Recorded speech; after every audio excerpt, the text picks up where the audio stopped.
Malaysia অবস্থানরত অবৈধ প্রবাসীদের জন্য সুখবর।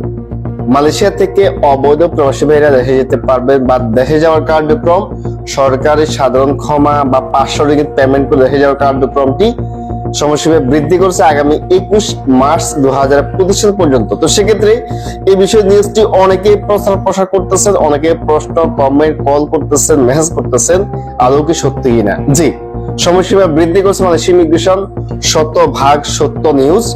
তবে হ্যাঁ, কাদের জন্য, কারা দেশে যেতে পারবে এই প্রোগ্রামে বা নতুন করে দেশে যেতে পারবেন কিনা, কোন সিস্টেমে যাবেন, বিস্তারিত তথ্য দিব আপনাদেরকে।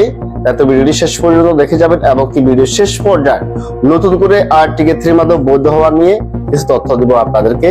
আর অবশ্যই ধৈর্য সহকারে ভিডিওটি দেখে যাবেন এবং কি শেয়ার করে অন্যান্য প্রবাসীদেরকে দেখা শুরু করে দেবেন। আর নতুন হলে আমাদের প্রবাসী ফেসবুক পেজটি লাইক ও ফলো করে রাখুন, ইউটিউবটি সাবস্ক্রাইব করে রাখুন। সমাজের ভিউয়ার্স, আমরা এখন চলে যাব স্ক্রিনে যে নতুন করে অ্যাপয়েন্টমেন্ট নিয়ে নতুন প্রবাসী বেড়ে দেশে যেতে পারবেন কিনা এই বিষয়ে সরাসরি ইমিগ্রেশন ওয়েবসাইটে গিয়ে আমরা আপনাদেরকে চেক করে দেখিয়ে দিব এবং কি শেষ পর্যায়ে কথা বলবো। এটি হচ্ছে এসটিও মালয়েশিয়া ইমিগ্রেশনের যে অ্যাপয়েন্টমেন্ট নেওয়ার ওয়েবসাইট। আমরা এখন যাব নতুন করে অ্যাপয়েন্টমেন্ট নিব, দেখা যাক নতুন প্রবাসী বেড়ে দেশে যেতে পারবেন কিনা এই সিস্টেমে সমস্যা বৃদ্ধি করেছে। আমরা এখন একটি পাসওয়ার্ড নাম্বার দিচ্ছি, এরপর একটা নাম দিব যে রহিম ভাই যাবেন, যোগাযোগ করতেছেন। এরপর রহিম ভাই আমরা দিচ্ছি উত্তরের ইমিগ্রেশনের জন্য। তো সেক্ষেত্রে যে সমস্ত ভাই বন্ধুগণ যে আপনারা যোগাযোগ করতে নতুন করে যাবেন, সকাল 7টায় সময় দিলাম। কি লেখা আসছে এখানে?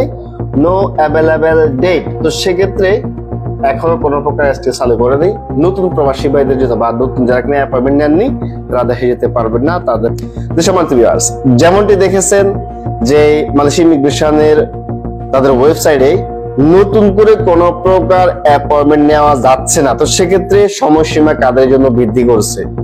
জি, আমরা যদি ইমিগ্রেশনের পেজ থেকে যে নিউজটি এসেছে ওই নিউজে যদি আপনাদেরকে বাংলায় করে দিই, আপনি স্পষ্টভাবে দেখতেছেন যে এখানে উল্লেখ করা হয়েছে যে সমস্ত ভাই বন্ধুগণ বিগত সময় এসটির মাধ্যমে অ্যাপয়েন্টমেন্ট নিয়েছেন, ইমিগ্রেশন যাননি, যেতে পারেননি, শুধুমাত্র তাদের জন্য সময়সীমা বৃদ্ধি করে আগামী 21 মার্চ পর্যন্ত সময়সীমা বৃদ্ধি করেছে মালয়েশিয়া ইমিগ্রেশন, শুধুমাত্র তাদের জন্য। এখন প্রশ্ন করতেছে অনেকে বা আপনারও প্রশ্ন হতে পারে বা আমরা কি দোষ করেছি বা আমরা যেতে পারবো কিনা, আমি তো কোনো প্রকার এসটিও নিই নেই, তো সেক্ষেত্রে বা অ্যাপয়েন্টমেন্ট নিই নেই।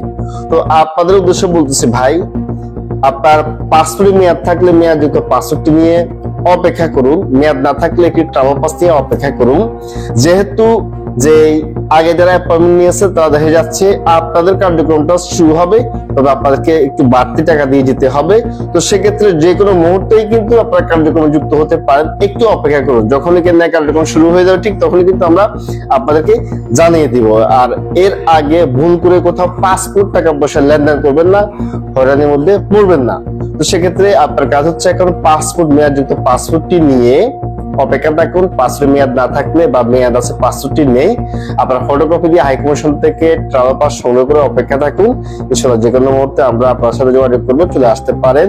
তো অ্যামাউন্টের ক্ষেত্রেও কিন্তু যখনই কিনা কার্যক্রম শুরু হবে ঠিক তখনই কিন্তু আপনাদের কোন পর্যায়ে কার্যক্রম করে দেওয়া যাবে বা কিভাবে আপনাদেরকে তথ্য দিয়ে আমরা সহায়তা করতে পারবো এই বিষয়ে ইনশাআল্লাহ আমরা পরবর্তী সময় আপনাদেরকে জানিয়ে দিব। বা আমাদের এই স্ক্রিনে হোয়াটসঅ্যাপ নাম্বার রয়েছে, হোয়াটসঅ্যাপ ভয়েস করে রাখুন, আপনার পাসপোর্ট এবং কি ডকুমেন্টগুলো পাঠিয়ে আমাদেরকে পুরো বিস্তারিত ভয়েস করে রাখবেন। আর আইডিতে পেজ নাম্বার রয়েছে, দেখতে পারেন।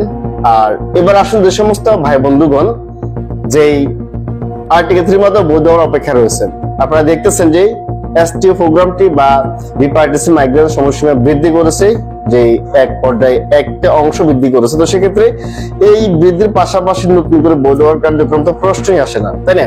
তো সেক্ষেত্রে যেহেতু আপনি মালয়েশিয়াতে কোনো না কোনো ভাবে অবৈধ হয়ে রয়েছেন, আপনার কার্যক্রম এখন চালিয়ে যেতে পারবেন না, আপনাকে অপেক্ষা করতে হবে, নিরাপদ জায়গায় বসবাস করতে হবে।